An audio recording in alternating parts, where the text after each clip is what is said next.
اسلام میں دو چیزوں کی اہمیت بہت ساری ہے، عقل حلال اور صدق مقال، کہ آپ جو کھاتے ہیں وہ بالکل پاکیزہ ہونا چاہیے، حلال اور طیب ہونا چاہیے، اور حلال جائز اور مشروع ذرائع سے کمایا گیا ہونا چاہیے۔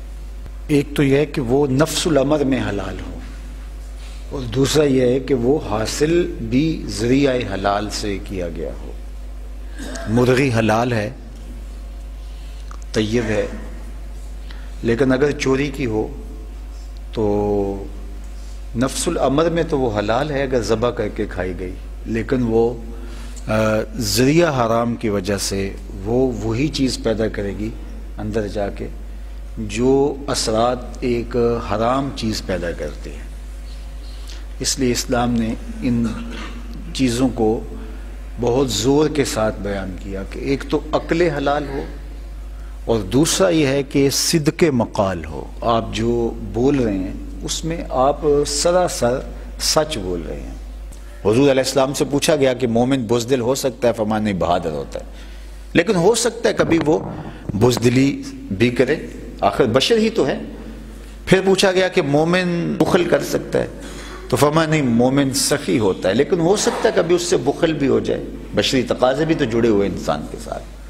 تیسری بات حضور سے پوچھی گئی، مومن جھوٹ بول سکتا ہے؟ فرمایا جھوٹا نہیں ہوتا۔ یہ طے شدہ بات ہے، یہ امر واقعہ ہے کہ مومن جھوٹا نہیں ہوتا۔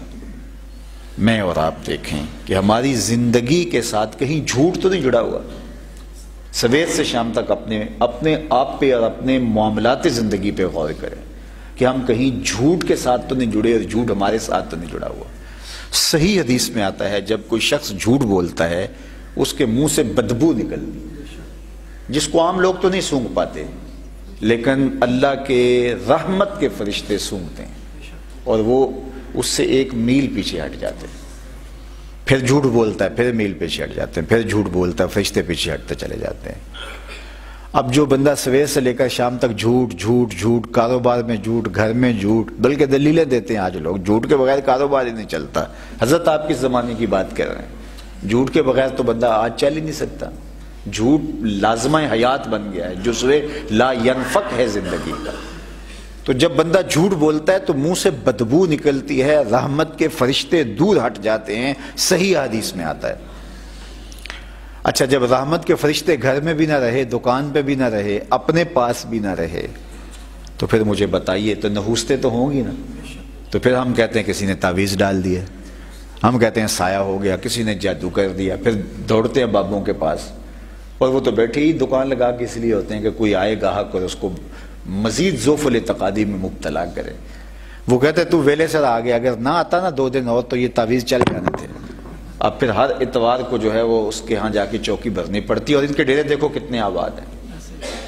اس لیے کہ یہ سارے وہ لوگ جو اپنی زندگیوں کو غیر منظم کیے ہوئے ہیں، جھوٹ سے، مکر و خدا سے، اور اپنی زندگیوں کو گناہوں سے بھرپور کرنے کے بعد بے سکونی، عدم اطمینان اور الجھاؤ میں مبتلا ہوتے ہیں، اندر صفائی اور ستھرائی نہ رہنے کی وجہ سے۔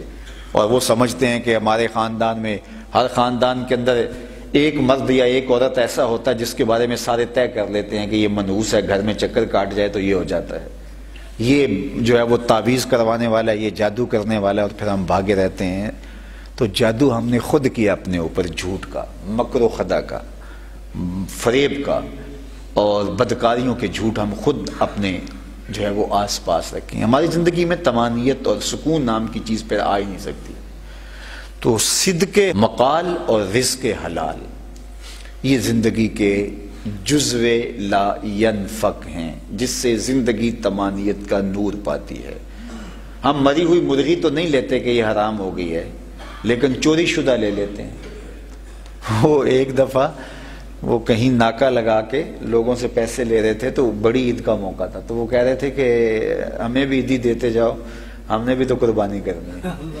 تو وہ یہ سمجھ رہے تھے کہ یہ قربانی ہوگی، وہ سمجھ رہے تھے، وہ قربانی سمجھ کے کر رہے ہوں گے نا کہ یہ قربانی ہو رہی ہے، یہ قربانی تو ان کی ہوئی ہے جن بیچاروں نے پیسے دیے ہیں۔ تو یہ بھی قربانی سمجھی جاتی ہے۔ وہ ہمارے پرانے دیہات میں ایک خاتون تھی، تو بڑی سیدھی سادی، مائی خیرہ نام تھا اس کا، تو وہ ایک گھر تھا وہاں، تو جن کے بارے میں مشہور تھا کہ یہ اس زمانے میں رشوت کو وڈی کہا جاتا تھا، کسی زمانے میں پرانے لوگ جانتے ہیں، تو وہ کہتے ہیں یہ لوگ حرام کھاتے ہیں۔ تو مائی نے مرغیاں پال رکھی تھی، تو اس کی ایک مرغی مر گئی، تو سادی سی خاتون تھی، تو اس نے مرغی اٹھائی اور ان کے گھر لے گئی، کہا کہ سنیں آپ حرام کھا لیتے ہو، تو یہ میں نے کہا کسی کے منہ میں پڑ جائے گی روڑی کے اوپر جو پھینکنی ہے تو آپ کھا لے۔ تو وہ آگے سے غصے میں آ گئے، تو وہ مائی کہتی ہے وہ غصے میں کیوں آئے؟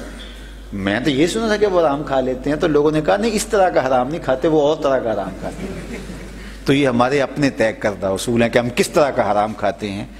تو حرام جس طرح کا بھی ہو، حرام حرام ہی ہے۔